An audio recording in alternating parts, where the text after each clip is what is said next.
నామమే అమృతం, శ్రీరామ కీర్తనం సుకృతం. ఈ రామచంద్రుడే లోక రక్షయని అంతరాత్మ పలికే.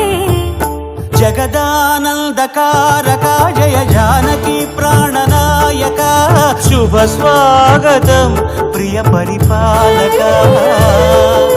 జగదానందకారక జయ జానకి ప్రాణనాయక, శుభ స్వాగతం ప్రియ పరిపాలక. మంగళకరమౌ నీరాక, ధర్మానికి వేదిక అవుగాక, మా జీవనమేక పావనమౌగాక.